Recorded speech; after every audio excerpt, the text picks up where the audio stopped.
It's difficult to downplay the impact of Myst. Its success and influence redefined what gaming meant to millions of people, altered the trajectory of most future puzzle and adventure games, and changed the course of gaming history as we know it. So the developer went wait a second! Cyan threatened to go out of business and briefly had to lay off literally everyone for a while, but in recent years they've had a resurgence, with successful Kickstarters for new games, and a big remaster of Myst a couple of years ago. It's nice to see a historically important company like Cyan still trucking along for once. Their mark in history solidified and recognized by everyone. Wait, where are all the video essays about Myst? It's one of the most important games of all time. Where are they? The most viewed Myst videos are music videos with similar names. And what, a 15-year-old speedrun? An ancient long play? One interview with the creator and Porky Cherry? There's no MystTube. I'm not even gonna bother looking for Myst Talk or Mystagram. Myst's influence is undeniable, but its presence is diminished. Why has such an important game disappeared so completely? Oh, it came out 30 years ago. That makes sense. Myst feels like a relic of gaming past, and that's because it is. But considering it was once such a big deal, the brothers who made it were in an advertisement for The Gap, it's about time someone made the Myst video. And I guess it's gonna be me. Sorry. Was Myst good for the time? Or is it actually good? And if it is, does it have any lessons to teach modern gaming? What made Myst so good it ousted its contemporaries and held its ground against so many imitators and attempted successors? Not the vehicle section, I can tell you that much. That's right, I'm still mad. I don't forgive you. I realized the moment I fell into the fissure that the book would not be destroyed as I had planned. Perhaps what made Myst instantly iconic is how its opening is so simple and yet so absolutely confusing.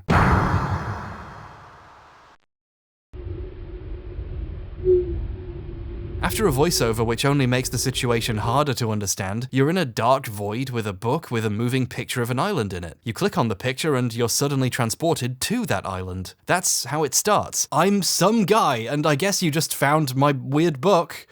Anyway, good luck! Then you're free to explore an island full of strange contraptions with no clear explanation how any of them work or what to do with them. You're trapped in a world that makes no sense with no one to help you. Just like in real life, this is a weird opening even by modern standards, but it contrasts even harder with other games from the period. 1993 was early enough in game history that games trying to tell more complicated stories than kill the bad man with lasers were still figuring out how to do that effectively.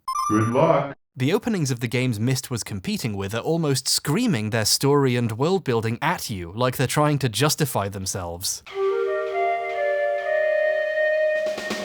The Journeyman project, often cited as the game that was Myst before Myst that was secretly better, has an even deeper secret to it, which is that it sucks. Not really, it's actually kinda cool. But its opening perfectly demonstrates why it didn't set the world on fire. You play as a time traveler, but before you get to go on your time adventure, you get a scalding hot ladle full of plot poured all over your knees. It's the future, and world peace happened, and aliens, and we invented time travel, and here's a slideshow of a thing, and it lasts ages, and please don't forget to watch the entire in-game presentation about the theory of how time travel works. You can almost hear the game designers saying, "No, really, this is good.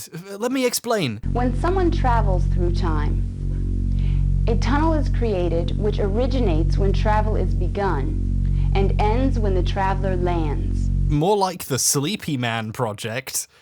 I'll see myself out. Journeyman's story gets interesting eventually, but it doesn't invite you into its story particularly well. It's trying to prove that its story is interesting by front-loading its sci-fi concepts, which is a bit like proving Lord of the Rings is deep by stoving someone's fucking head in with it. Like, how enjoyable is this gonna be for the average consumer on the family PC in 1992? I can imagine my dad buying this and finally trying one of those newfangled video games and going, "What the fuck is this? I'm gonna go back to my World War II documentaries." That's not how he sounds at all. This is the kind of amateur writing mistake that would get a book thrown out by the publisher. But games barely had writing yet, so this stuff got a pass early on. On the one hand, it's understandable that creators wanted to avoid confusing people with their more ambitious stories and worlds. On the other, this is the worst way of solving that problem. It makes the story really boring. Early on in Journeyman, you go back in time to 200 million BC and retrieve a hidden disc containing a record of all future history. And instead of being a wondrous, cool thing to do, it's what you were just told to do in the employee training video you were forced to watch 5 minutes ago. You must jump to the year 200 million BC. arriving there, use the Journeyman key to open the storage vault and obtain the Journeyman historical log. Time travel has never felt more like a trip to Tesco with your mum's shopping list. The storytelling in early games has a tendency to get in its own way like this. Games are an interactive medium where the player can take part in the experience, and expositioning a story at the player like this makes these adventures less adventurous. We were still 5 whole years from the casual confidence of Half-Life, where the actual science fiction writer on staff trusted the player to learn about the world naturally by engaging with it, and filled it with characters who assumed you'd already seen the PowerPoints. Gordon is a trained professional after all. Gordon doesn't need to hear all this. He's a highly trained professional. Okay, maybe a few presentations would have been nice. Half a decade before Half-Life, the same year as Journeyman, Myst was doing an even more intense version of this approach to storytelling. It told players what was going on by, true to its name, not telling them a bloody thing. In fact, the information you are given only adds more confusion. Who is talking? What's this about a fissure and plans for the book to be destroyed when it falls in? That doesn't mean anything. All it actually tells us is the thing we picked up is probably called a Myst book. Still, questions about whose hands might one day hold my Myst book are unsettling to me.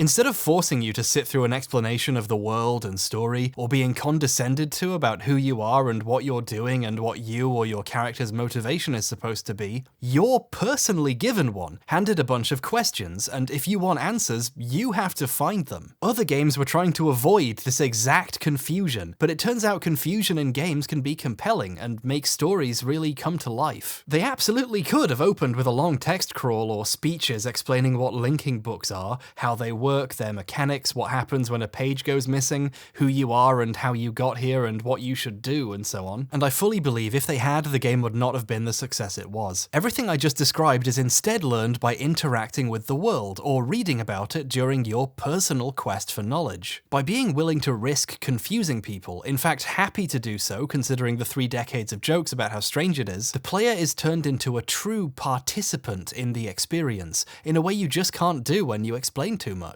I like to call this type of design Mystimalism, when a game is enhanced by telling you as little as possible. I already pointed out Half-Life, but the sequel does this even more. A guy yells, "We're back, baby!" and now you're in a city whose name is a number, and people talk about you like you're the hero of a resistance you didn't know existed in a world that persisted for decades after you disappeared. The world and plot of Half-Life 2 aren't super complex when you boil them down, but the game doesn't boil them down. You experience them, and can see the details and put them together if you want to. Games have such incredible potential as stories because the player is forced, on some level, to tell part of it to themselves. You can't get more intimate than that. In books, you read about characters. In movies, you watch characters. But you are Gordon Freeman. I call it Mystimalism and not Half-Life-malism because, well, first, then it's not a pun, but second, in Myst, the choice not to explain things to you continues into the gameplay and is a key part of why the puzzles are so satisfying. It loves to just not tell you how something works and make its basic functions something you have to discover.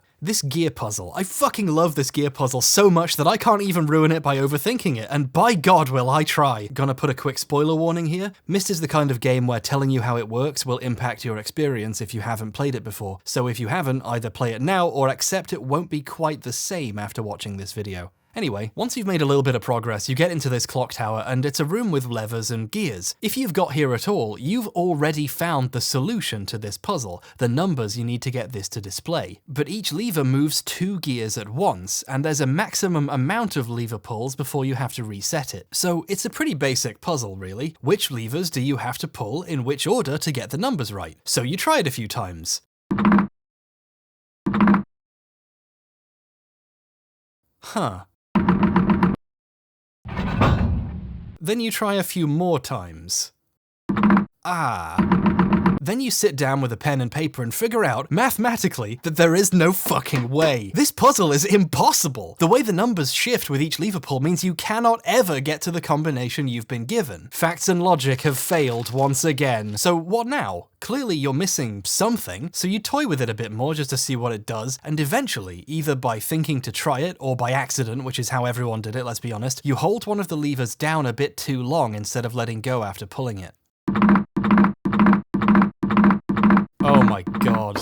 Now the puzzle is easy. You just have to hold the lever down until the last one spins into place, and you're done. This puzzle is the perfect example of Mystimalism in action. This is basically a non-puzzle if you know exactly how it works. But you don't. You have to learn how it works by fiddling with it, being curious enough to try things slightly differently and see what happens, being attentive enough to notice when you hold the lever down it doesn't just repeat the same action, it only moves one cog. And that feeling, the click as you learn something and realize you know what to do now, nothing beats it. Myst is full of little moments of understanding and realization where how you see something gets turned on its head. Learning a new thing by yourself because you were curious and paid attention is just amazing. That said, I'm sure this puzzle is also the most annoying thing in the world for some people. If you don't like starting out feeling like an idiot, Myst is like being repeatedly punched in the tummy by two handsome men. In a bad way. It can be frustrating learning something you feel like you just weren't told about, but this makes the fact they still did it even more important to recognize. They must have known some people would hate this, and some people did hate it. There are serious Myst critics out there, people who despise this type of gameplay, and furthermore accuse it of ruining other puzzle games for a decade, because after Myst everything wanted to be Myst. Which is true, Myst did kill video games, but only because what it did was so good for the people it worked for. They recognized the potential in taking the risk of giving some people a great experience at the expense of others. It's a bit ironic its uniqueness led to such success everyone copied it for a while, but there we go. But the basic principle being used here is applicable in all kinds of ways. It's not just useful for making Myst clones. A great example of Mystimalism in a game that isn't trying to just be Myst is Steven's Sausage Roll. Steven's Sausage Roll could have had a tutorial that explains exactly how you play it. And it very deliberately does not. How you even move in this space and what you can do with these sausages is hard-earned knowledge that you gain through hours of teeth-gritting, knuckle-whitening experimentation with trying to get... Sometimes games are made infinitely better by just not telling you what to do. Figure it out. Learn how to sausage roll. This also displays a nice side effect of Mystimalism. As you learn, your experience is altered permanently. If you restart Steven's Sausage Roll from the beginning, you're not actually starting with nothing. The early puzzles, which felt impossible to begin with, are easier the second time around, and now work as a pleasing reminder you finally grasp what they expect from you. Myst is kind of the master at this. You only get to play it for the first time once. If you play it a second time, you're coming back to it with an understanding and knowledge that radically alters it. This connects with another thing Myst improves on its predecessors by choosing not to have. A common talking point about Myst is that it has no inventory system, apart from when you occasionally hold a key or a match or a piece of paper in your hand for a bit. This deftly slices out all the most annoying parts of contemporary puzzle games, where you walk around picking up everything you see and rubbing it on everything else in case that's what's necessary to progress. It's another example of Myst improving on an existing gameplay formula by taking away something previously thought of as important. That said, I don't fully agree Myst doesn't have an inventory, it's just moved it from the game into your mind. Let me ask you, what's the difference between being given a key to unlock a door and being told a code that opens it? Functionally, the outcome is the same, the door is opened, but as an experience, the code is information you carry in your head instead of your character's virtual hands. You have to remember it, or write it down and go check it later, which is engaging. And if you remember this information between playthroughs, you get to keep it. You can speedrun Myst in about a minute if you know what you're doing, and the fact that's possible in a world that was initially so strange and confusing says something about how open and free the world becomes once you learn its inner workings. Your relationship with this world feels like it's truly yours. I have the solution to the clock puzzle burned permanently into my brain, 240-221. Because I retained a piece of information, my experience is different from someone who comes to it fresh. I can go open the clock tower and get to the mechanical age immediately. If this information was instead a literal key, everyone would have to do that part of the puzzle every time, which would be boring and not nearly as involving as having to write it down or remember it from last time. Or put a screenshot in MS Paint, I'm not judging. This sense of a connection with the information you learn is probably part of why people have such fond memories. By refusing to tell you things and forcing you to learn it all yourself, and rewarding you in future playthroughs for remembering it, Myst tricked a generation of people into putting it in their brains forever. I found out about Myst because my maths teacher who hated games recommended it to me when I wouldn't shut up about Metroid. She remembered a game for like 13 years after playing it. This video only happened because Myst did something to hold my maths teacher's mind hostage for a decade. I regret not keeping in touch with her. If I tracked her down now to recommend Steven's sausage roll, she'd probably call the police. And this trick, this hooking of people into an experience by making them want to learn what's going on, this is probably why people got so into Myst's story that they published several books in the setting. To be frank, the plot of Myst is pretty basic. Its execution, however, is uniquely insane. The classic golden rule of storytelling is show, don't tell. This game isn't showing or telling, it's hiding. Myst has exposition, but not the type you got in, say, Journeyman, where someone sits you down and tells you how everything works. You only get a solid piece of exposition like that at the very end, after you know most of it, where if anything, it's nice to have your theories confirmed. Most of the time, the story comes at you sideways. The first clue you find is a note to a guy's wife, Catherine, signed by an Atris. Okay, because you're not the intended recipient of this message, there's something fun and sneaky about it. If the note had just said, hey, here's what you're supposed to do, it would have felt like you were following instructions. Instead, because you're intruding on something that wasn't meant for you, it feels kinda sneaky, ooh. Solving that clue gives you more sideways exposition. You aren't being given orders, you're peeking at a guy's video message to his wife by exploiting his laughably poor OPSEC. Catherine, my love, I have to leave quickly. This isn't just a puzzle, by the way, it's storytelling. The whole game happens because this guy is way too trusting with his important shit. Most of my books have been destroyed. See what I mean? Catherine, it's one of our sons. I suspect Achenar, but I shouldn't make the conclusions. I'll find him and Cirrus as well.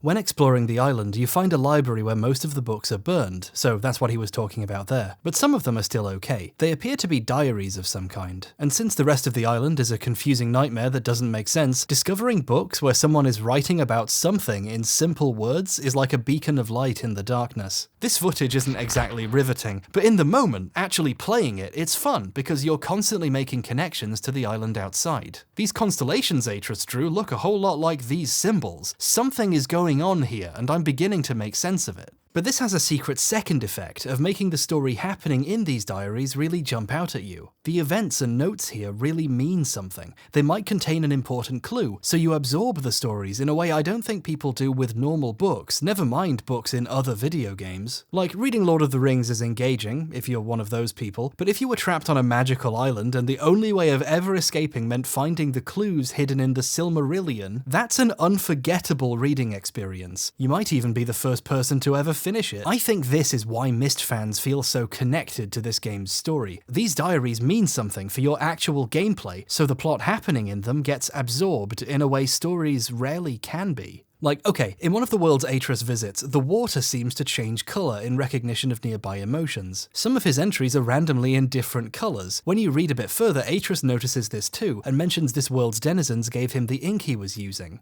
This is pretty interesting. Does any of this help with any of the puzzles? I don't think so. As far as I can tell, this never turns out to be useful, but it might have been, so I cared when I read it, and I remembered the coloured ink in this one diary for about 15 years, because when I read it, it felt important. That connection is a kind of magic. I feel like I intimately know Atris and his feelings and ideas because finding the way forward relied on me developing that kind of understanding. You're learning about the world, not just for the sake of knowing it, you're learning it because it's the way you figure out what the hell this does.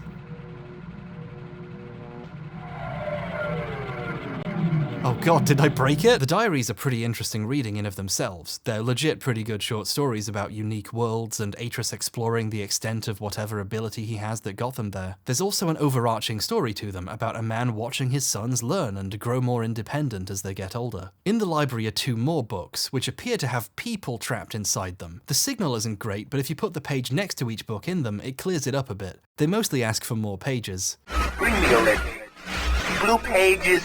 From context, it's fairly clear who these people are. These are Cirrus and Achenar, each trapped inside a book, with pages missing, and they need those pages back in order to escape. We're just normal men. This sets the stage for the rest of the game, traveling around the different worlds, or ages as they're called, finding the red and blue pages, and getting back to Myst to return them. We're just innocent men. So finally, you have a somewhat tangible goal. Each brother begins to tell you a story about what happened, but their stories are different and has warnings about the other and collecting more of their pages. For my wicked brother.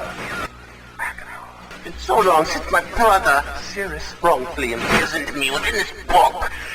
Don't touch the blue pages. Look at how many layers removed we are from getting boring, straightforward exposition. Myst obscures the main sources of the story, the only people in the game that talk to you, behind layers of literal noise and signal decay. I can't see. Only giving you tiny pieces of the story its characters are trying to give you, and to add a massive wrinkle to all of it, at least one of them is lying. Each blames the devastation of the library on the other, and spins a yarn about the other's oncoming insanity or greed. He's a man of distorted mind and senses.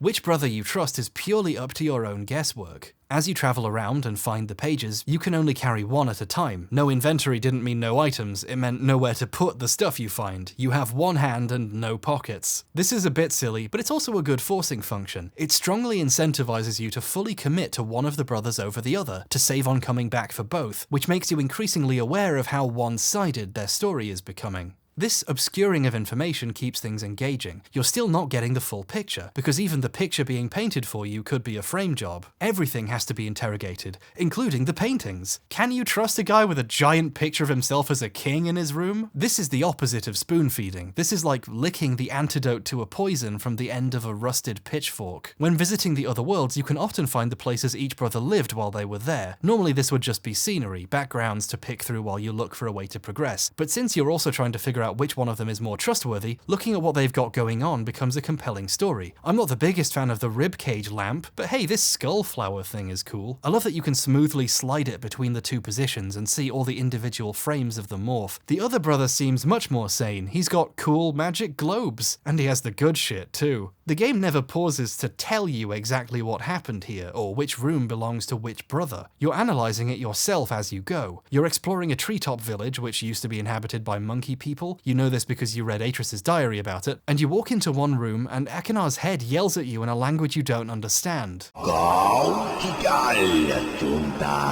This must be some kind of shrine for the monkey people demanding their worship. He's built a device to make him seem like a god, Wizard of Oz style. When you explore further, you find a device which plays the same thing you just saw back at you.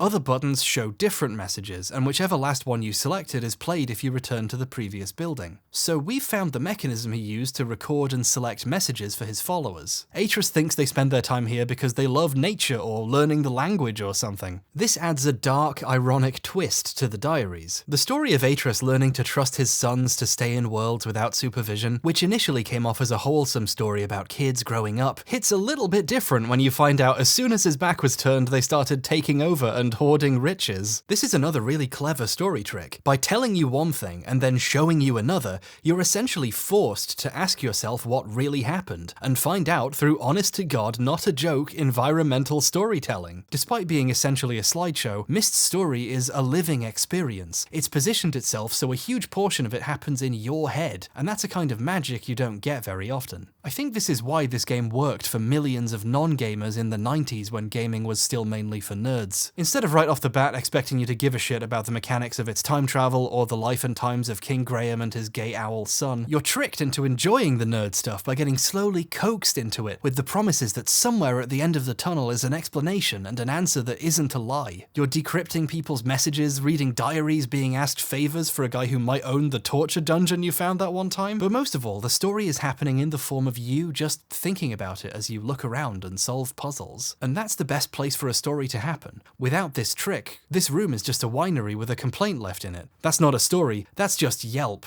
But the wider mystery of trying to figure out who to trust makes it clever and fun. It really is doing more with less. So much less that the game has even destroyed one of the most accepted barriers in video game storytelling, the barrier between the player and the player character. Games tend to enjoy putting your toesy-woesies into the brogy-wogies of people who actually exist in the story. Players get saddled with this other person they are supposedly being while they do things, and this gets in the way of engagement sometimes. Even in Half-Life, which famously avoided these pitfalls by having Gordon Freeman not do any talking on your behalf, the disconnect is still there sometimes. When you're walking around feeling engaged with this world and then someone goes, "Excuse me, Gordon, but I'm rather busy now." You do, for a second, have to go, "Oh yeah, they're talking to me, I'm Gordon. I am this other person, and he's supposed to be a theoretical physicist."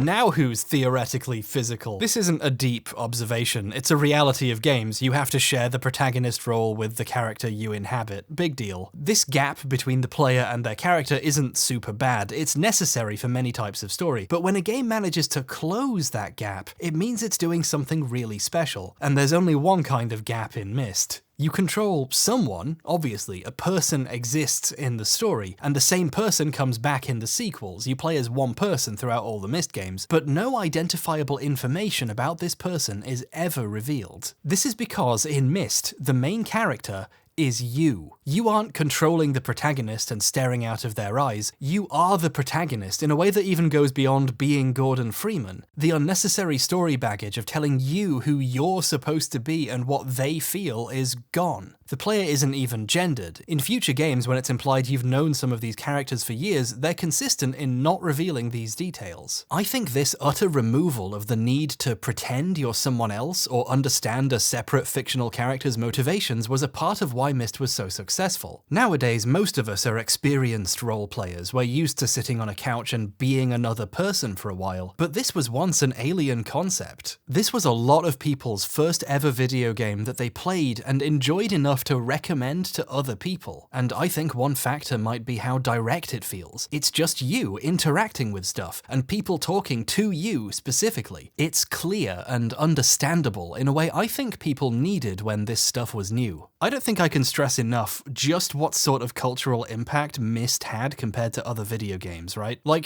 do you know this show called The Simpsons? You heard of that one? Okay, so if The Simpsons is referencing your video game, you've made it. Everyone knows what it is. There's a really famous old episode where Bart tries to steal a video game and he hallucinates all the most famous video game characters of the day: Mario, Sonic, Donkey Kong, Lee Carvalho. Now, as you can see, they're not referencing Myst here, because they'd already done that. The Treehouse of Horror episode with the third dimension part has the Myst library in it, and they even play the game's theme when it's on screen. The creators actually sent them the 3D model of the library for this. Myst beat fucking Mario and Sonic to The Simpsons. Does that make it clear what a big deal Myst was? Myst broke through the cardboard ceiling. It made story-based games cool and sexy. Myst could sell not just games, not just CD drives, but khakis. And it did it by removing things other games assumed they needed and included without thinking. There's an old saying I hear used a lot in game design discourse: perfection is achieved. I don't need to read the whole thing, you can see it on the screen. It's from a book from 1942, so it has nothing to do with games. Also, it doesn't mention the importance of having a fishing minigame, which is pretty suspect. But as far as the saying goes, Myst is maybe the best example you could hope for. One thing I don't like about that quote, though, is it makes game design sound very simple, doesn't it? Oh, just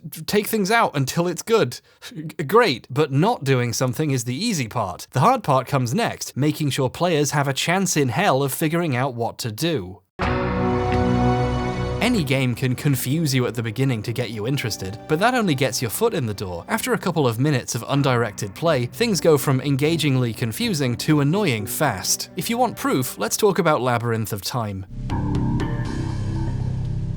What is it with time in graphic adventure games? The worlds in Myst are called Ages, Journeyman has all the time travel stuff. Weird. And like Journeyman, Labyrinth came out a bit before Myst, which is arguably perfect timing. If Labyrinth was any good, it could have been the big PC CD-ROM game, or it could have at least ridden the wave of Myst and Journeyman and made a bunch of money. So, why have you never heard of it? Why did the sequel it teased at the end never happen? Well, it had the complete opposite problem from Journeyman. It was the daddy bear to Myst's Goldilocks. It doesn't over-explain what to do and how to do it. You're dropped in a labyrinth and told to destroy it to stop King Minos from destroying all of history, somehow. The setup is intriguing, I really like its intro, but the gameplay is, well, you're stuck in a labyrinth. It's extremely unintuitive to figure out what you have to do, where to go, what you can pick up, and what you're supposed to do with it. Progression feels essentially random, rubbing your items on whatever you can until something happens. Computer Gaming magazine called Labyrinth the 43rd worst computer game ever, describing it as a pretty, empty, slow, Myst-alike. It's so uninspired to play, people thought it was a knockoff of a game it beat to market. That assessment isn't wrong though. Playing it now, it feels exactly like someone trying and failing to copy Myst, even though it definitely wasn't. If I was to take a guess, Labyrinth was actually trying to knock off Journeyman, which explains the similar interface. Myst's success over both of these games relies on the fact it actually used game design to help people get into it. The first thing the player does after interacting with the Myst book is get dropped onto the dock. They're immediately free to explore the entire island however they want with little restriction. Which is nice, but also a recipe for disaster. If players just wander around aimlessly, they might never figure out how to do anything, and a lot of people are going to give up. What sets Myst apart is how, from the word go, it's subtly pushing you towards learning and solving things. I'm about to do the puzzle equivalent of the Mario 1-1 analysis, so you can stop watching now. You see, this first frame of the island with the dock is already pulling a trick.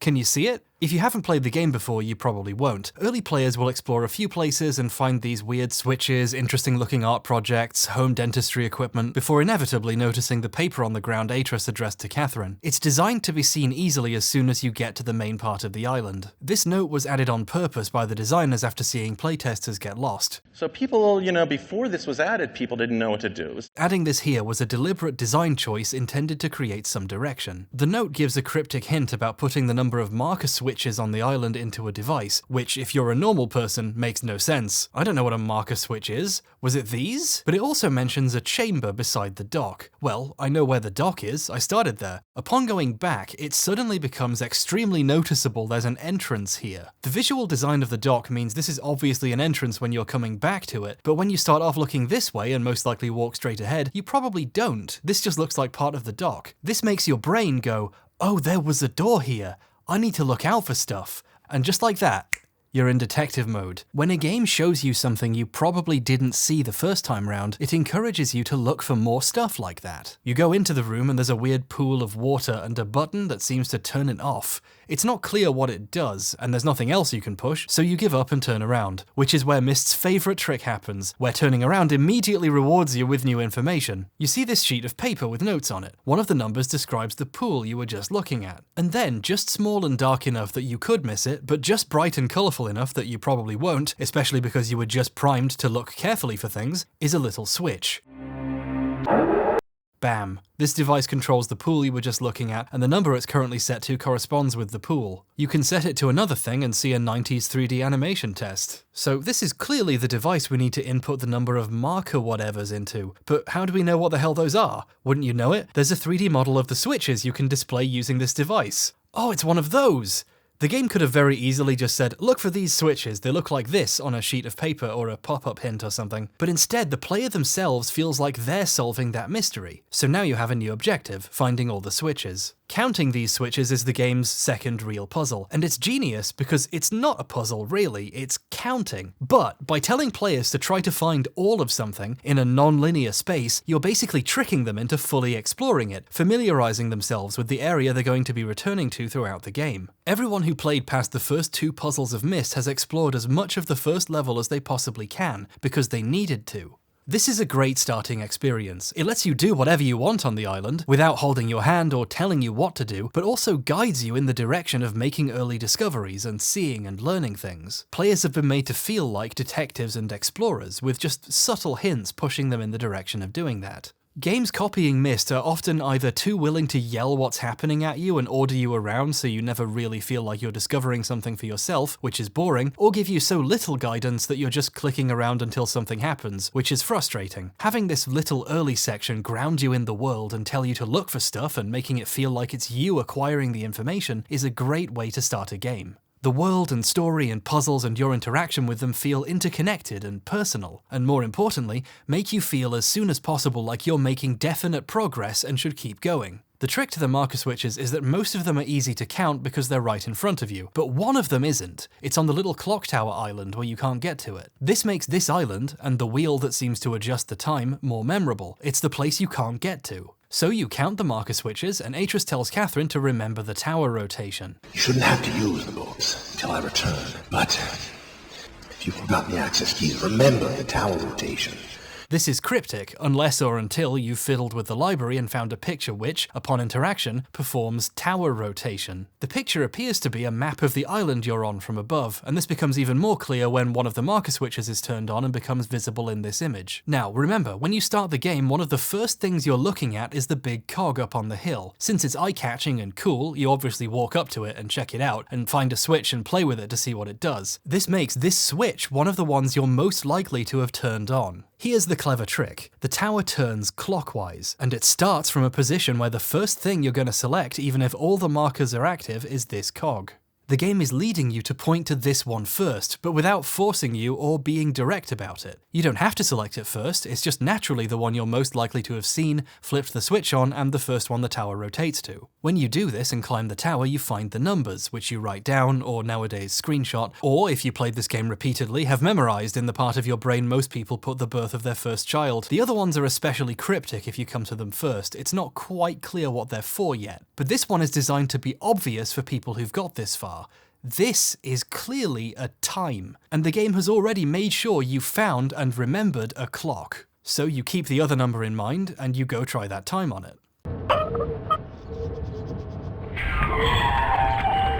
This sequence unlocks the clock tower with that lever puzzle I squealed about earlier, along with access to the final marker switch. This marker is here because seeing it inaccessible in the distance, then unlocking this new area and getting to flip it, creates a very distinct sense of progress. The developers are making your brain go, oh, I did it! This marker is also here for another clever reason we'll get to later, but a big part of it is this sense of moving forwards. When you solve this puzzle and the little gear opens, your first instinct is to check the big one that looks just like it, and you know where it is because you had to find it to get this far, and you literally start the game looking at it. The signposting of important objects, and the use of a smaller version of the gear here to convey something about the big one has changed, is really clever. So clever it feels natural. You don't realize they had to design the game to explain itself so intuitively, and a lot of other games didn't. The absence of tricks like this in Labyrinth of Time makes it excruciating. You don't know what any of the switches do until you go check everything in the world to see what changed. Why is the player being pointed towards the mechanical age first? Well, the puzzle it gives you to access it is simple enough that you see the relationship between the tower and the place it's pointing. When you do it a second time, the extra layers of complexity feel like they build on the understanding you already have. Oh, these dates should go into this machine I found. But then what? Well, it seems to be showing constellations that look a lot like the ones from this book. Hey, remember that book? It all makes sense now! Understanding this without doing the mechanical age first isn't unthinkable, obviously, but I think the simplicity of the one you're led towards doing first really helps people grok what's going on here. Grok. The mechanical age also builds on what you just learned in a really satisfying way. This age's whole deal is exploring the big fortress in the middle of the world and finding out how to rotate the entire thing so the entrance leads to a different island. It's building on the idea you just learned. As insane as this level is, when you figure out what the fortress does, you feel like you recognize it, and something you already learned is coming in handy again. It feels really encouraging, like this whole exotic universe runs on rules you're beginning to comprehend. And the mechanical age does this in multiple ways, because secretly it's giving you a hint to another age's puzzle. The way you know the direction the tower is pointing is by playing with a simulator and figuring out what sound it makes when it's pointing in a certain direction. This is neat, but it's also planting a little seed in your brain. Later on, potentially much later if you decide to do the levels in clockwise order, you're going to be required to associate sounds with the direction you need to go next. On the surface, this puzzle is trial or error to figure out which sounds mean which direction, and then the next part is figuring out what to do when the machine plays two sounds at once. However, this device uses the same sounds as the ones from the mechanical age. If you remember which directions the sounds mean, you already have this mostly solved with no trialing or erroring required, which feels extremely rewarding. You get into this strange device and then you hear a single tone and you go, oh, I get it. If Myst manages to get its hooks in you, it hits you on a level of pure thought and makes you a little bit insane as it rewires you to think with its logic. Engaging with Myst is almost synesthetic. By the end you associate sounds with directions. There's another little thing about this age that really helps players get their foot in the door, and that is, in this age, finding the pages is really fucking hard. Well, at least if you're me. They're hidden in secret areas you only find if you're really paying attention and know there's something you're missing. The average player is probably so involved in figuring out this age's deal that they probably forget about the pages and just explore and try to solve the rotation puzzle. It lets you conveniently forget one of your objectives so you can get used to the idea of just having to find the way out. When you solve it, you unlock the book back to Myst, so you return to the island, and then you go, wait, what did I even do? I just entered that world and left.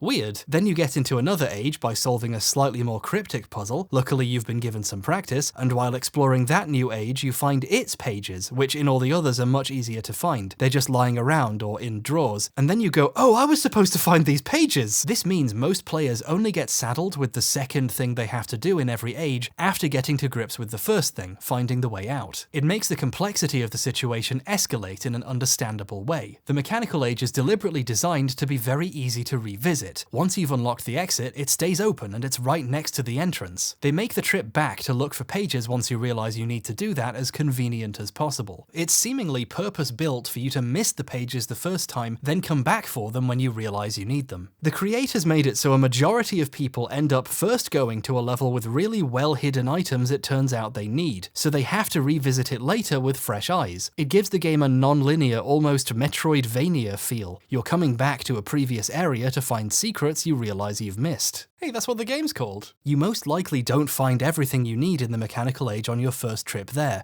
and that adds to the feeling of really exploring a place and learning its secrets. The early puzzles and the first level are built to kind of guide you into a deeper understanding of the island and how to handle it, and make you feel smart and like you figured it out all by yourself, because you mostly did. You were just given a hand here and there.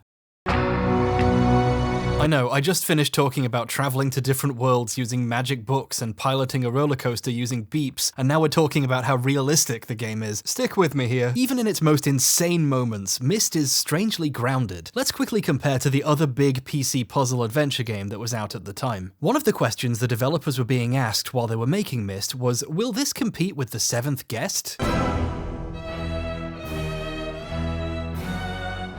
Seventh Guest was being teased at conferences and threatened to revolutionize computer gaming. It made it to market about 6 months before Myst, and as a puzzle adventure game with integrated FMV elements, it's superficially quite similar. Seventh Guest was a pretty big hit. For a short period, it was the game you bought if you owned a PC with a CD-ROM drive, until Myst came out and very quickly took its place. Today, Seventh Guest is even more forgotten than Myst. You'd think this was another example of an influential old game being lost over time, but no, this began almost immediately.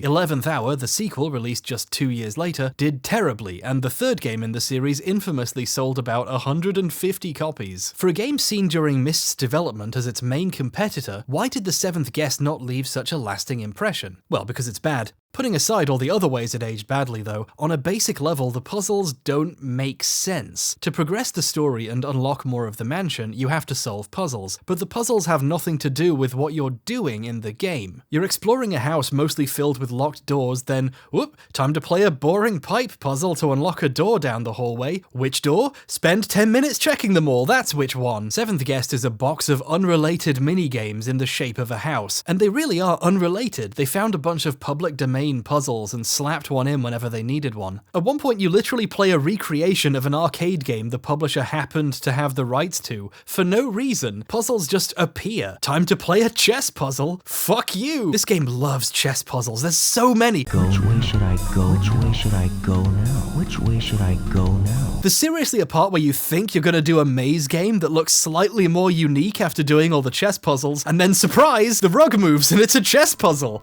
Don't you just love surprises? I hate you. Seventh Guest desperately wants to be an adventure murder mystery with a story and characters, but you battle the villain and gain access to more of his hell house by cutting a cake into 6 equal sections or rearranging soup cans to tell a racist story, which for some reason opens a door. Progress feels arbitrary and intangible. Myst barged into the Seventh Guest's dining room and ate its whole cake for breakfast because the puzzles were an extension of the world and story. If you want to open a door, you're not doing a chess puzzle after clicking on a carpet up the stairs and down the hall. There's a physical mechanism that opens the door, and these mechanisms, crazy as they can be, make some kind of sense. Sometimes Myst is so sensible I had trouble understanding it when I first played it because I assumed I had to do something stupider and more video gamey. To open the spaceship, you have to feed the correct amount of power to it by flipping switches that each give it a different amount. It's very simple maths, but if you go over the limit, the power returns to 0, like you tripped a fuse, or a breaker, I think Yanks call them. In Canada, they're probably called wiggly woos. My years of treating things like a game made me think, oh, do I turn them all off and start again? Nope. Do I have to leave and come back? No. Is there a magic reset button somewhere? No. To turn the power back on, go outside and look at the building. You can physically see the power lines. If you follow the wires, you can find the fuse and flip it to reset it. This is what you actually have to do if you run too much power through something. I had to flip the fuses back on all the time in my mum's garage when I was shooting videos there. My lights used way too much power if I turned them up too high, and the old wiring couldn't handle it. And then, oh. This puzzle makes so much actual human sense using actual real-life logic that I'm kind of in awe at its simple beauty. This puzzle is real, man. A regular adult person who had never played a game before could figure this out. It's not even mandatory. If you solve the power puzzle first time, which isn't too hard, you never have to interact with this at all. I don't even think this counts as a puzzle. It's like a fact of life. You have to reset stuff when you trip a fuse. There's a very specific physicality to Myst's world that makes it work intuitively. Even the crazy fantasy technology makes its own kind of sense. Everything in the Channelwood age is powered by water, so if you want to power something, there's a physical pipe that leads out of it you can follow. It's just extrapolating a real-world thing people actually know about, things have to be powered by a connected source, into a fantastical setting. I finished Myst as a teenager without a guide. It took me and my friend literally a full day, but we bloody did it. And we did it because it didn't expect us to realize we need to make a mustache out of a cat. All of this is accentuated by Myst's really nice sense of fiddliness. There's a satisfying feel to the interaction. Like, you don't just click on a lever, you click and drag so it goes ka-chunk.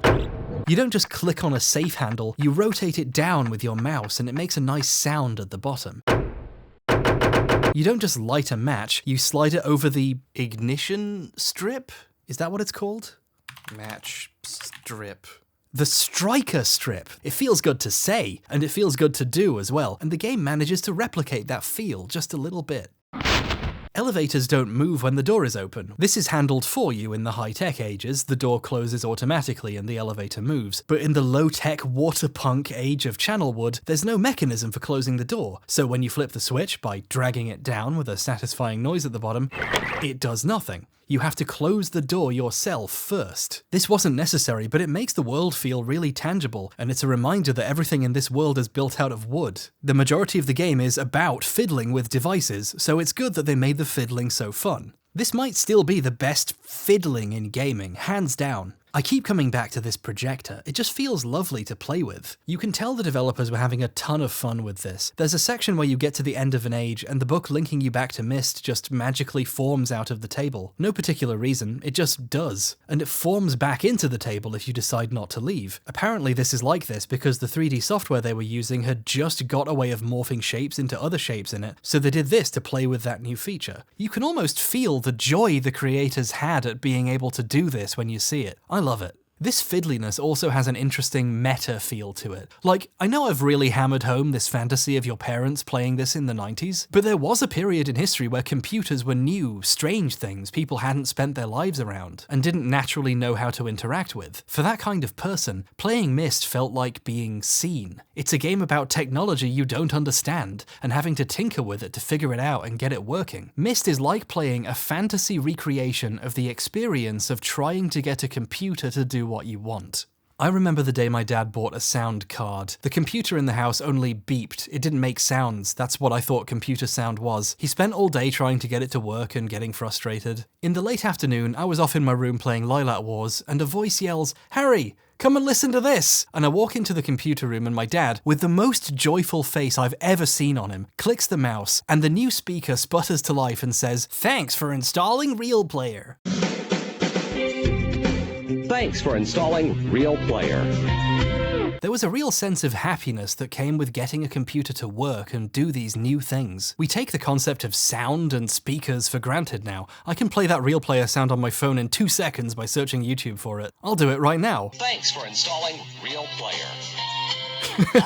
The future is now. It's moments like this where I truly appreciate the 2020s are actual magic compared to how things used to be. Back in the day, getting those tinny speakers to screech low bitrate sound felt like an achievement. And that struggle is also why Myst feels good. It's a game about learning to use strange and alien technology. The way the Miller brothers talk about development of the game hits the same nerve. They started Myst on a black and white Mac, which had been hacked to have color on it. They'd rewired the internals to make it do color so they could make a color game. And the fun thing about Myst in the mid-2000s was this experience actually continued to develop. As computers got simpler and easier, Myst, an ancient 90s PC game, got harder to run on modern technology. I had to jump through some hoops to play Myst for the first time on a PC from about 2004. You had to uninstall your QuickTime player and install the ancient version used by the game, which broke your ability to watch any other QuickTime files on your computer, and even then sometimes the game would crash while it was playing video sequences. And I'm gonna say the exact pretentious nerd thing you expect from me. I hate to typecast myself, but that experience of tensing up when a video was playing because who knows if it'll work for long, the feeling of being impressed when we messed with the installation folder to get it to work and it seemed to stop crashing, was an extension of the things that made Myst fun. And let's not mince words about it. It is fun in a deeply satisfying and real way. This is the nerd equivalent of fixing up an old car, and I don't mean that as a joke. You can play modern games, but you can play with old games. You tinker with them. You learn what texture filtering is and how computers actually work when you troubleshoot stuff. It's great. To play Journeyman for this video, I had to install DOSBox, but then also install Windows in that DOSBox, so the DOS emulator was emulating DOS running Windows 3.1, and then install Journeyman onto that old version of Windows through an emulated CD drive. This was 10 times more fun than any part of Journeyman, and I'm not saying that as a criticism of the game. Making old computer games work is just fucking cool. And maybe that's just me talking. I literally restore typewriters and old ZX Spectrums for fun in my spare time. My doorstop is a cardboard box which has an Amiga in it that I haven't opened for like 2 years. I really need to get to that. Also, this is directly next to my large pile of books about George Lucas. When Kat, my producer, heard me rant about this, she pitched in a story of her own. When Valve first released the Vive, she got a hold of a prototype or review copy because she's cool like that, but she only had a Mac, so she had to figure out how to dual boot into Windows and how to make Steam VR work properly with the Mac's actual hardware. There's a hands-on joy to making machines do things, and Myst is one of the few games that actually feels like doing that. And it's amazing to me the game getting older and jankier actually added to that feel. The Steam version of Myst used to have difficulty running too. Computers have changed even more in the decade since I played it on a disc. God, I haven't had a computer with a disk drive for about 10 years now. There were guides for making Myst work on Windows 10 and so on, some of which were about getting it working using ScumVM, a point-and-click adventure game emulator. Now, for people like me, this sort of thing is cool and part of the game, but obviously to normal people that's ridiculous and games you pay for should work. For the 25th anniversary in 2018, the Steam version was updated to use ScumVM by default.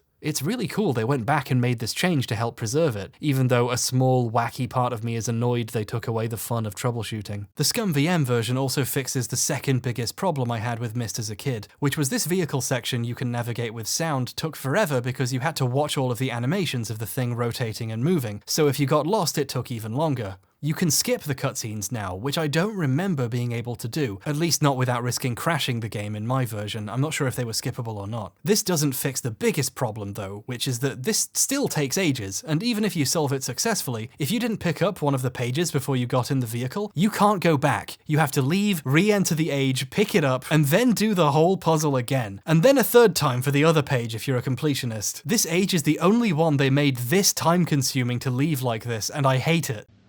Could you please briefly discuss the design process behind the bathysphere? Of what? The bathysphere? Okay, yeah. That was our worst puzzle.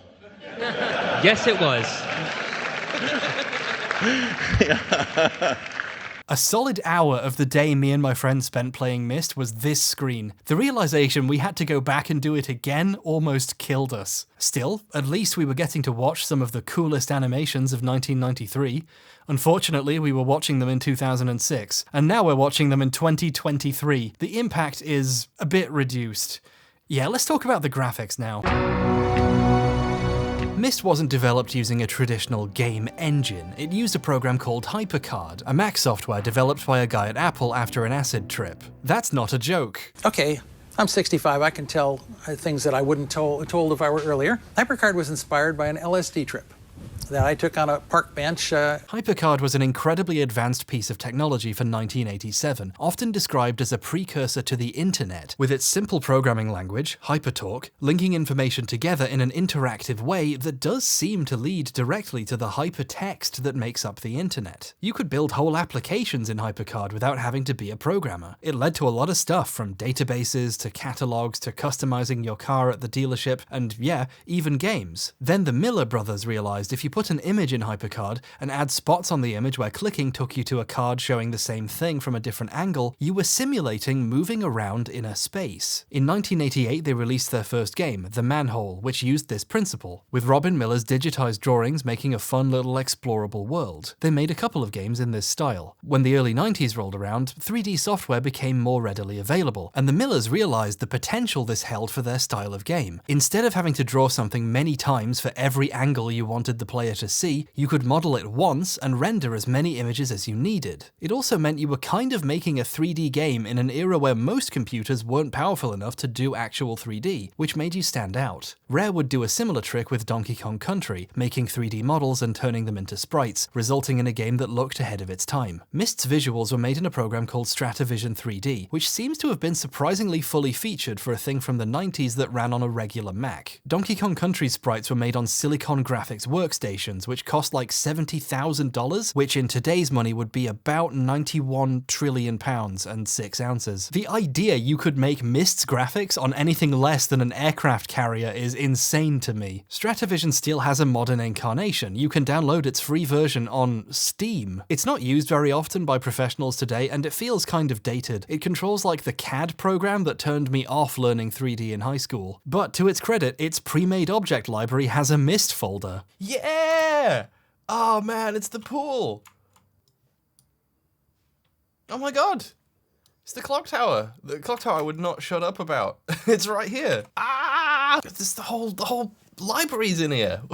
I wanted a nice picture of the splash screen for Stratavision 3D so you could see what it would look like when you opened it, and I found that most of the splash screens after the early versions of the software just have screenshots of Myst in them, where they're clearly very proud of that. I think that's cool. I think one of the game's big Myst steps is that it was made with an eye to showing off its amazing graphical abilities, which it turned out had a shelf life. The tiny pre-rendered video through the window of the submarine moving on the roller coaster lasts as long as it does because it would have been really cool in the 90s when you had never seen your computer do anything like it before, but now it's a bit of a long wait while you watch a very small, heavily compressed video. But this isn't a super frequent issue with the game. This puzzle is just uniquely bad in how it's trying to impress people with the available technology. The other main thing that was clearly here to show off and ends up taking away from the game is these gems. They look really cool and they light up when you put the mouse over them, which indicates they're probably of some importance. Maybe clicking on them does something, maybe they're a hint to something else, but no, they're just a cool visual they made. I don't think anything else in the game reacts to you just putting your mouse on it like this. Everything else only responds with a click, so it's strange and distracting. I think I missed the page in this room for so long because there was a spot in the room that seemed obviously more important, but wasn't. There are other things you could dismiss as cheap attempts to wow players, which obviously aren't anything special visually today, but a lot of these are genuinely weird things, impossible places or bizarre pseudo-magical technology, so they have a charm that outlasts the graphics depicting them becoming a bit dated. The 3D isn't very advanced by today's standards, and the resolution of the images they exported for the game in 1993 were obviously lower than we expect now, although my gameplay footage here comes from the Masterpiece Edition, a higher resolution re-release from the year 2000. And of course, the 3D capabilities of the 90s weren't anything like what we can do today. But what I find really interesting playing this game back to back with other games from the period, and later games it inspired even, is how it holds up so much better than some of these others. These games are very stark, lots of simple angles and positions, like they were trying to depict a 3D space in the most straightforward way possible, without much intention for how a person playing it would experience those visuals. It's hard to tell when you're looking at something important or where on the screen the important thing might be. Journeyman and Labyrinth restrict your movement to a harsh 4-directional system, and the camera is kept the same height and perspective almost all the time. This makes things feel super stiff. You can't just go over to a door,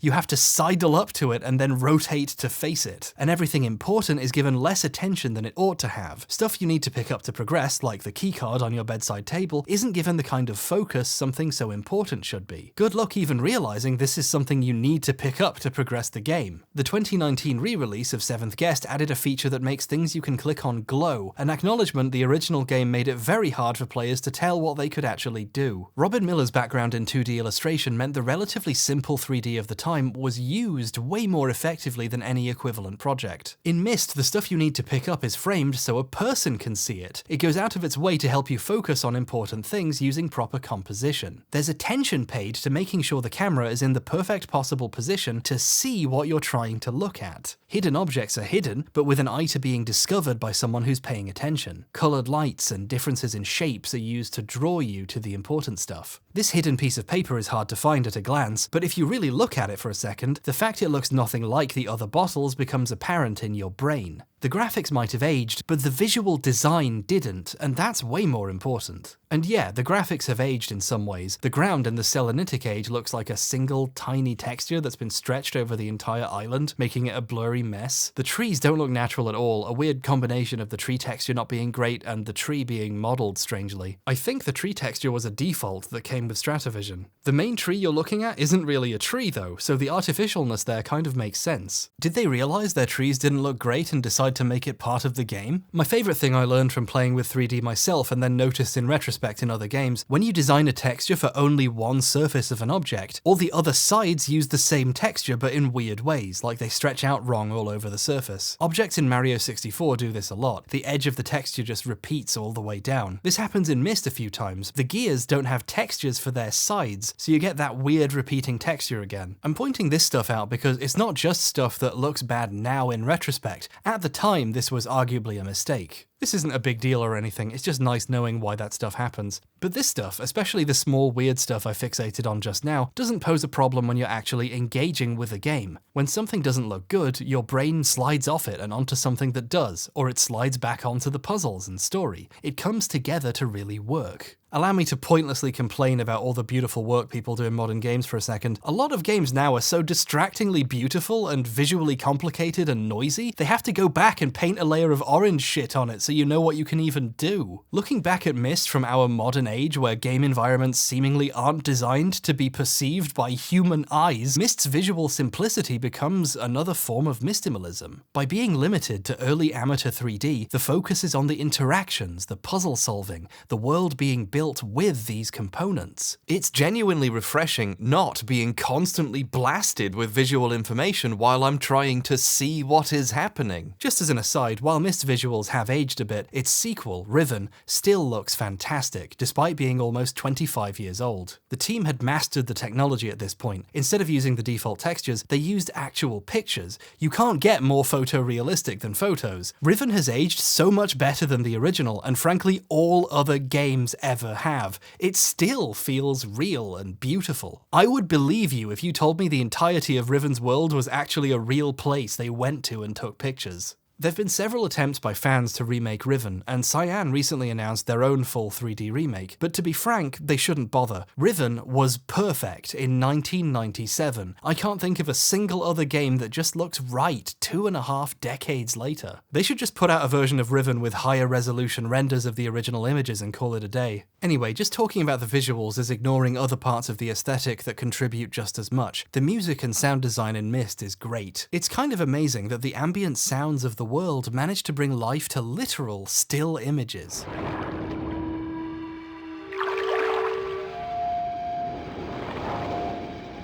Robin Miller's score is great, but the Miller brothers weren't the only people who made Myst. Chris Brandkamp's work on the ambient sounds and effects are probably why the island's visuals work anywhere near as well as they do. What you hear are actually bubbles in a toilet, sticking it way down there, you know, in the part where the trap goes down. Even when they don't look good or realistic at all, something that sounds real goes with it, and that makes it feel like it must be.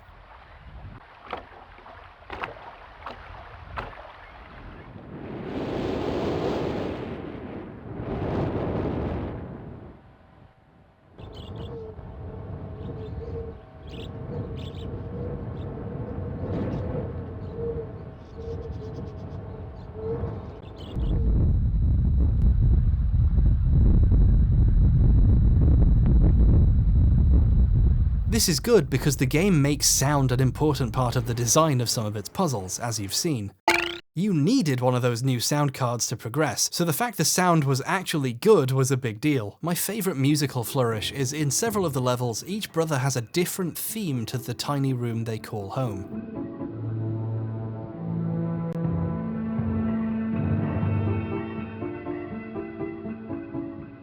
Even though the room is small, you feel almost demanded to sit in them and look around and listen to the vibes the game is giving off about them. Each theme is quite long and differently sinister than the other brother often right down the hall.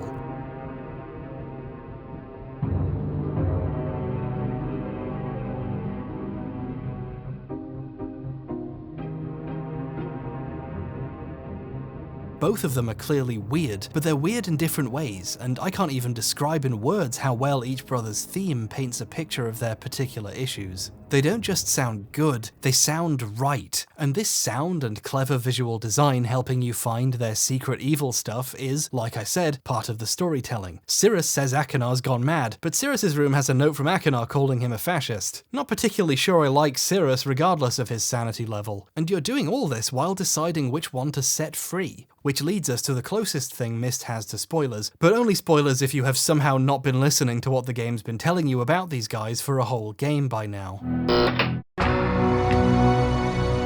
Eventually, after scouring all the worlds and finding all the pages, your chosen brother, which is Cirrus, obviously, tells you there's one last page. You must find one more page and I will be forever free. There is a book on the shelves. In this library, which is mostly burned but has a few pages still intact. It is the last book on the middle shelf.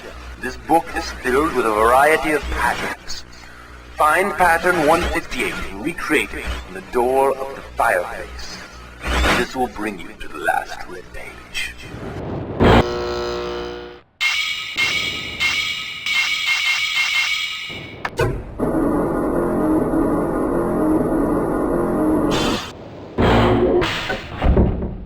And here are the last 2 pages. Hey, what's this green book? Where the red and blue pages reside, also resides a green book. If you touch the green book, you also will be imprisoned forever. That makes sense. The final pages are hidden by another trap. Well, let's give the brother their final page and finish the game.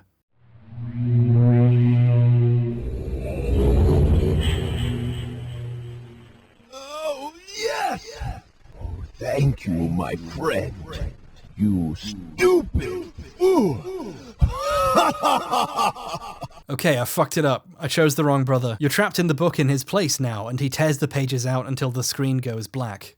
This is the bad ending. You don't return to the title screen after waiting or clicking enough. You really are trapped in total darkness until you close the game or load a save. It's super creepy. I think only Undertale has done something like this since. Okay, well, let's go save Achenar, let's go find the rest of his pages, redo that whole vehicle section. Okay, now let's free the right brother. Oh, for fuck's sake. Well, I'm out of ideas. That's right, both obviously evil brothers were evil. This is both not surprising and a little bit surprising. Like, sure, neither of them are perfect, but there's plenty of stories where someone who looks bad at first turns out okay or to have grown since they did the stuff you saw. You're almost expecting a twist, and the fact there isn't one, they're both bad, game over, makes it a surprise even though the whole game has been telling you both of these guys suck. The developers even set you up to be trying to decide which one is bad early on with Atreus. I suspect Achenar, but... Even Atreus picked a least favourite son. Obviously both brothers collaborated in getting rid of their father somehow, and then both became trapped themselves in these books. You can find evidence of them collaborating in the Channelwood village. That projector I was talking about? It's not just eye-catching because the developers were having fun doing world building and showing off what they figured out they could do with Stratavision. They did it to entice you into fiddling with it enough to find a secret. I hope I pushed the right button, my dear. Cirrus has recorded over one of Achenar's messages, partially to mess with his cult stuff to annoy him, but also to let him know something important. He is preparing. Take only one page, my dear brother. It's obvious who the he is here, and I can guess what the taking of one page might mean. They were working together to do something to their father. But now we know they're both liars, I can't help but wonder if that other book really was a trap. I guess it can't get any worse. Who the devil are you? I shouldn't be surprised, but here we are. This is Atris, finally. And yes, Atris is the same actor as Akinar, Rand Miller, with Cirrus played by Robin. Atris gives you the only piece of straightforward exposition you're ever gonna get right at the end of the game. I like it because it's nice being given answers to game-long questions about what's going on and how this stuff works. He explains he's stuck in a place called Dunny, and the book he brought with him to take him back to Myst has a page missing, so he can't come back. I could return to Myst, except that they removed a single page from my Myst linking book. I cannot return without that page. He pleads you not to use this book until you have that page. Don't come here to Dunny. Not yet. But, you know, I want to see what happens. You didn't bring the page. Who are you? Oh, welcome to Dunny. You and I will live here forever. Well, shit. This is a third bad ending. You're trapped forever with your new roommate, Atris, in a room with... Is that Rand Miller's face? Oh, I just googled it and it's not. It's actually a guy called Chuck Carter who did some of the graphics for the game. What a nice Easter egg. I feel bad now for assuming it was Rand Miller for 17 years. This begins the quest to solve the last big mystery. You have to travel through all the brothers' rooms in all the worlds looking for clues to what happened to the missing page. What's so great about this is if you were thorough, which the game encouraged you to do by being so secretive with its information, you most likely have already found them. Each brother has half of a note with some instructions on it in one of their rooms. Putting them together tells you the final secret. And it's so beautifully simple and full circle too. Turn all the marker switches on, and then turn the one on the dock off. The page was hidden in the first thing you were looking at the start of the game, the whole time. This thread's a really difficult game design needle. When you find it, you feel like, oh wow, I could have found this easily by accident. It was right there, and it's easy to get now you know what you have to do. However, the game was designed to make sure you didn't actually find it by accident. Because, if you recall, one of the marker switches is not accessible at the beginning. By the time you have the ability to turn all of them on, you've probably got playing with them out of your system, so it's almost impossible for new players to find this secret by accident. This is also why the Myst speedrun is so satisfyingly fast. You just have to open the island and the page is yours. Ah, my friend. You returned. And the page, did you bring the page? Ah, give it to me. Give me the page. Please give the page. When I first played this on that janky setup I mentioned, this caused one of the top 10 funniest moments in gaming for me. The game crashed on us while Atris was getting mad we weren't giving him the page. It froze on him looking angry. It's like we made him so mad he killed the game. It was incredible and a little bit scary. Out of fear, when I reopened the game, I handed it to him immediately. You've done the right thing. I have a difficult choice to make.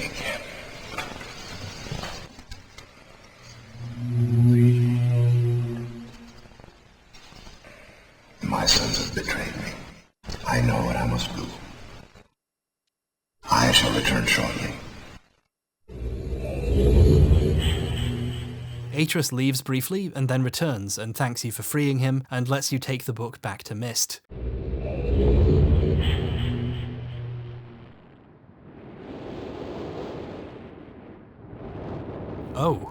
Oh geez. This is the good ending. Atris explodes his sons and goes back to his writing and says thanks. It's a bit anticlimactic. There's not even like a credit scroll or a big send-off to let you know the game is finished. You're still trapped on Myst Island, but this kind of sideways non-ending is probably what you should expect by now. It would be too weirdly simplistic if Atris was like, yay, you did it. Here's a book back to your home planet, stranger. What a fun adventure. Bye. You can still explore the world at your leisure, and this might be why Myst Island feels so cozy to me. Once you've solved all the puzzles and mysteries, you really are just left chilling as long as you want on this little island with your new friend. Atris does give a good little sequel hook, though. Oh, and one more favor.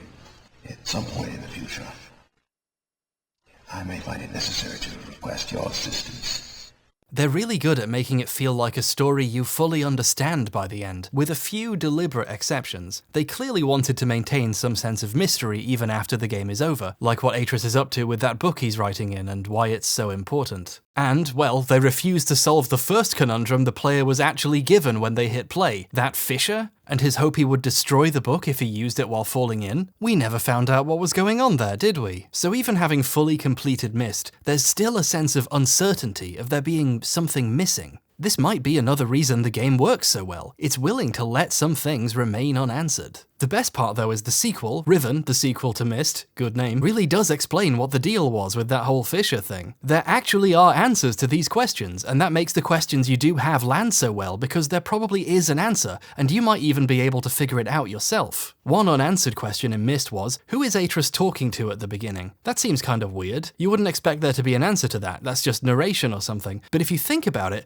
there is an answer. Atreus kept like 100 diaries for every age he visited. We've read several. What we heard was him narrating one of his diary entries in a diary we didn't get to read. In Riven, he gives the diary he was keeping in Dunny to you and you get to read it. And there's even newer entries going, holy shit, someone found my Myst book, I'm not stuck here forever now, oh my god. But I kinda like how Myst feels on its own, without that context or explanation. In this lone game, they're tantalizing things you want some explanation for. The not knowing, the lack of full understanding, has its own impact. One of Atreus' diaries is about a world he visits with a lot of history to it. The last human in that world announces he's been waiting for Atreus for a long time, and then lets himself die. Atreus never gets to learn what all that was about, and is left to ponder the mystery. The fact they wrote these events into their story means the creators recognized the value of stories where you don't always learn everything. There are fine things, old boy, which are more brilliant when unfinished than when finished too much. The story isn't over. You really are stuck here waiting for Riven to happen. The problem of being trapped on Myst Island can't be solved easily,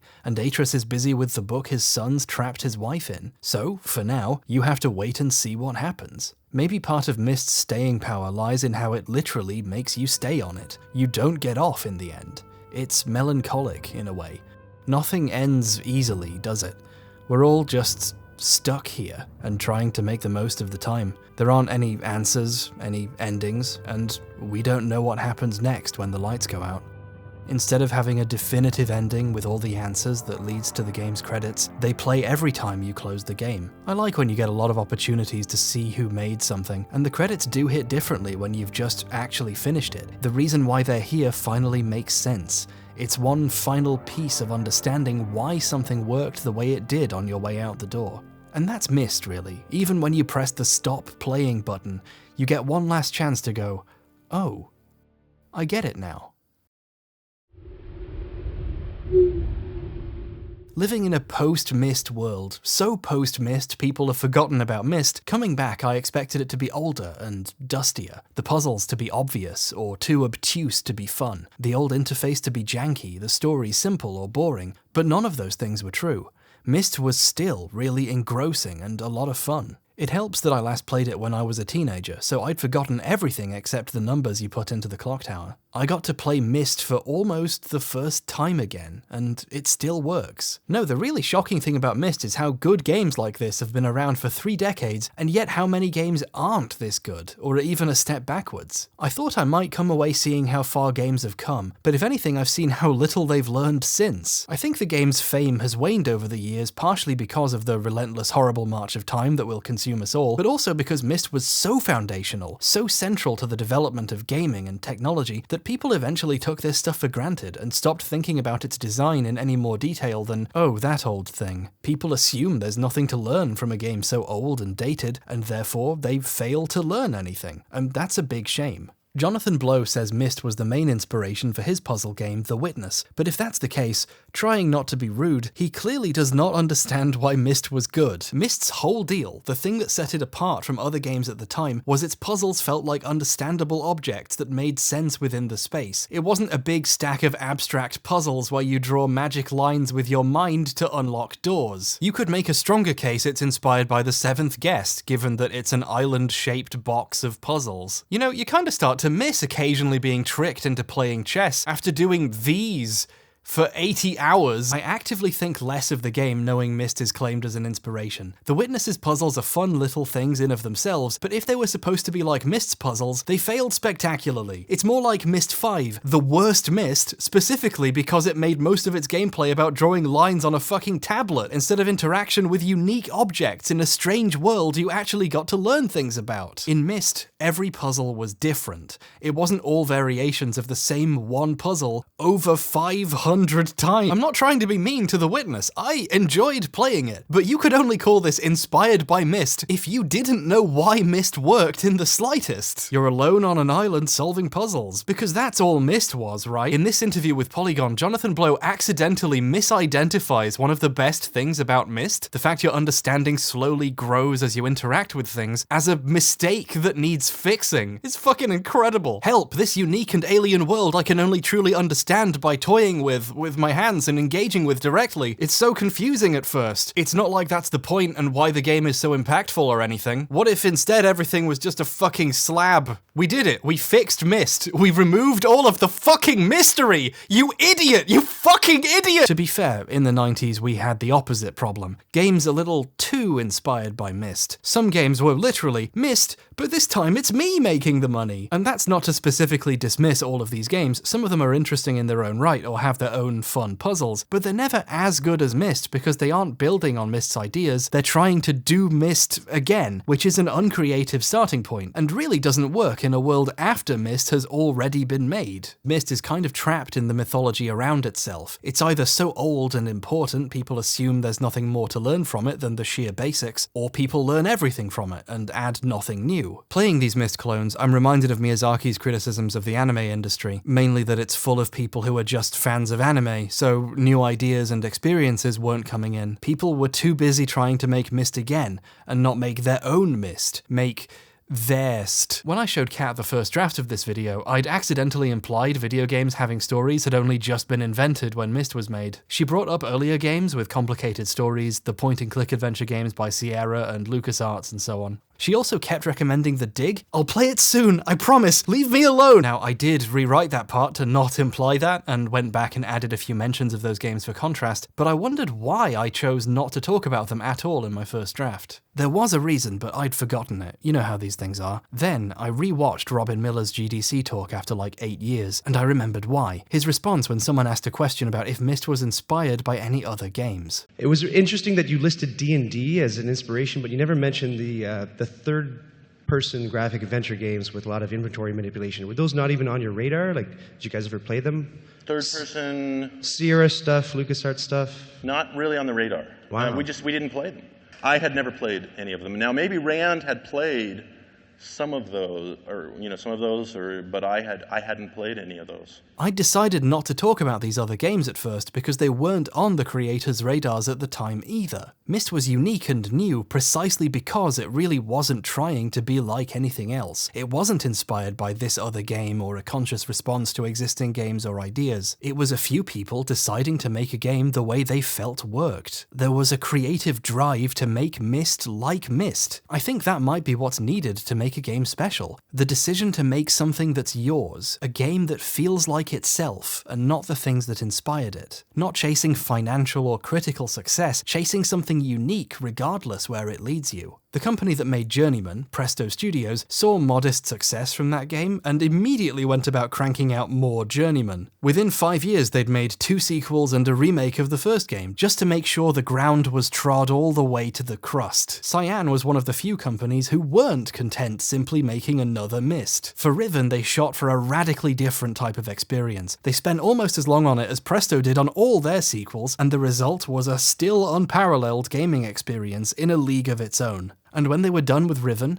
they stopped. The profit motive, or the desire to chase the dragon of previous successes, wasn't what led them to make games, and that's why the games worked in the first place. Robin Miller left Cyan and the games industry entirely to do other things. Rand and the rest of Cyan spent years working on Uru, a completely new experience in the Myst setting, and even an MMO version that expanded it even further. It's probably the most unique MMO there ever was. Attempting this almost bankrupted the company. They could have cranked out a dozen Myst sequels and dined on them for life. In 2001, he said no to a sequel. Instead, they kept trying new things, trying to push the medium forward at great expense, while the rest of the industry chased the Myst money. Since Cyan weren't making more Myst games after Riven, the owner of the IP farmed out development of continued sequels to others. Myst 3 was developed by Presto Studios. Rand had already committed Cyan to another project, so their publisher hired Presto Studios, known for the Journeyman series. When the Journeyman well ran dry, the solution wasn't to try new things, it was to go to someone else's well. So thanks to corporate money wanting, the company that made games worse than Myst and had just run their own series into the ground got to make Myst 3. When Cyan hit their financial problems and returned to the series after the third and fourth games were farmed out elsewhere, they seemingly went out of their way to put a stop to this shit. Myst 5 called itself End of Ages, and as not great as it was, it, pardon the pun, closed the book on Myst, at least enough that Ubisoft stopped trying to wring more games out of it and further damaging what was once a really cool universe and story. I have a lot of respect for Cyan, really trying to explore new territory in gaming at the expense of the easy money they could have made. And ultimately, that attempt to create something actually new, not necessarily inspired by anything else that already exists, or just making another form of something already successful, that's how gaming moves forwards. You can learn some design tricks from Myst, and I think plenty of games stand to benefit from those, but on an even deeper level than core design, the level of actual creativity and ideas, what Myst represents is that willingness to be something else. To make something millions of other people will want to copy for themselves. To make something so clearly good, so right, that decades later people take it for granted and forget there was once a time it didn't exist, and someone had to think of it for the first time. Myst proves that what's best is hidden, obvious, and correct. That's the quote from the fucking Gap advertisement. Oh my god, what is wrong with me?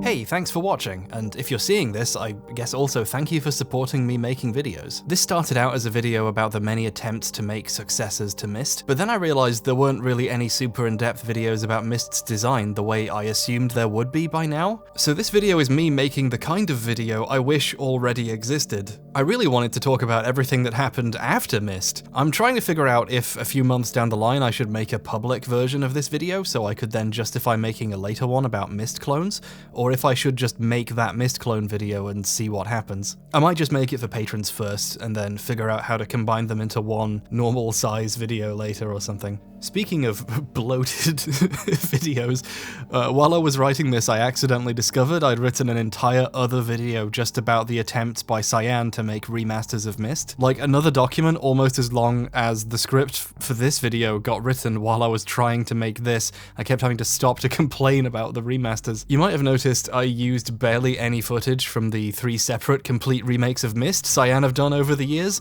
and that's on purpose. The changes they make to modernize Myst make those games significantly different, and in my opinion, worse. So if you want an hour of nitpicking 4 versions of the same game, let me know. I've got one in the chamber. Maybe I'll fold all of this into one proper video further down the line for normal people to watch. But for now, I hope all this was interesting. Thanks again for watching this and supporting me doing these videos and somehow making it to the end. I just microwaved a bag of vegetables and ate them, and I feel great, so that's how I'm doing.